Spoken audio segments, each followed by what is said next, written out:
ఇబ్రహీంపట్నం బెర్రీలో త్రుటిలో తప్పిన ప్రమాదం.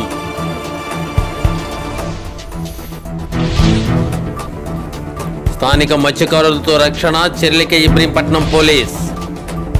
సహాయ చర్యలు చేపట్టడానికి వెళ్లిన మరో పడవ ఇసుక దెబ్బలలో ఢీకోవడంతో సహాయ చర్యల కోసం ఇబ్రహీంపట్నం సీఐకి ఫోన్ చేసిన బాధితులు. రాత్రి 10 గంటలు ఒడ్డుకు చేరిన ప్రయాణికులు.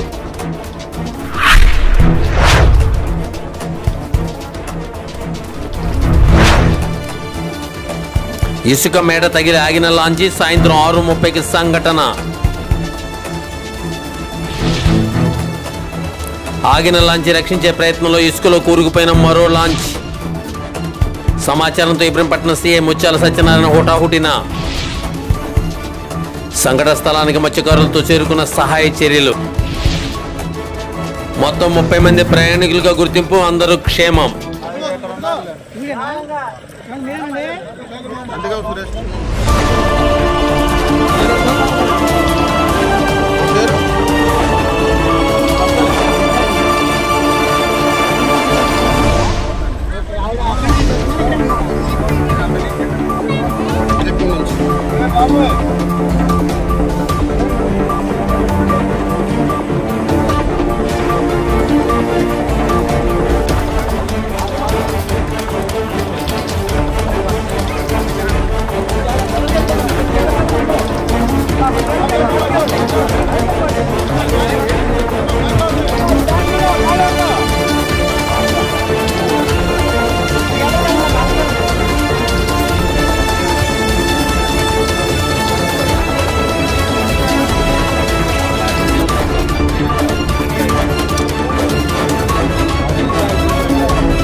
ఏ గ్రూప్లో రాసినావు సార్?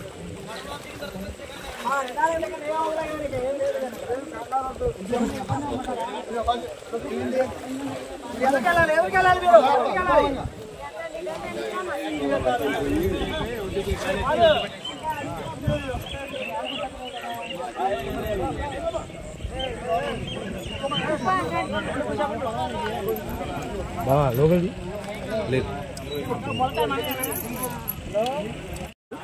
ఈ లోపల ల్యాంచ్ పిలిపించారు, అది ఆగిపోయింది. తర్వాత దీన్ని ఎట్టగొట్టు లాగిచ్చి నెట్టాం, ఇది కదిలింది, స్టీరింగ్ పట్టుకుపోయింది. ఇప్పుడు ఎలా వచ్చారు మరి బయటికి? పడవల మీద వచ్చాం. సార్ వాళ్ళు వచ్చారు. సార్ వాళ్ళు వచ్చారు.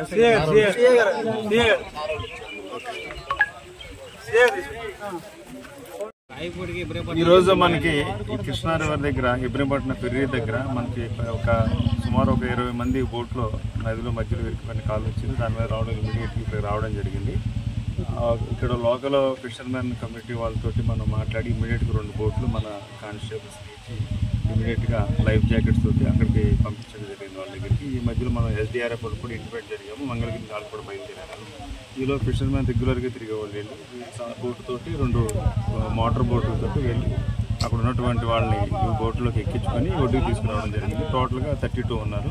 అందరూ సేఫ్గానే ఉన్నారు. ఒక 1 అవర్ వరకు వాళ్ళు అందులో వెయిట్ చేశారు. సార్ పడవలో ప్రయాణిస్తున్న ప్రయాణికులు ఎవరైనా మీకు ఫోన్ చేశారని చెబుతున్నారు. మీకు చేశారండి డైరెక్ట్? నాకు చేశాడు ఫోన్ చేసి. మీరు వెంటనే స్పందించి మనం ఇక్కడ లోకల్ ఫిషర్మెన్ వాళ్ళ సపోర్ట్ 2 మోటార్ బోట్లు మన స్టాఫ్ నుంచి పంపించారు. అది ఇసుక మేట ఎక్కువ ఉంది, వాటర్ లెవెల్ తగ్గింది, ఇసుక మేట ఎక్కువ ఉండడం వల్ల ఇసుక తగిలి ఆగిందని అన్నారు.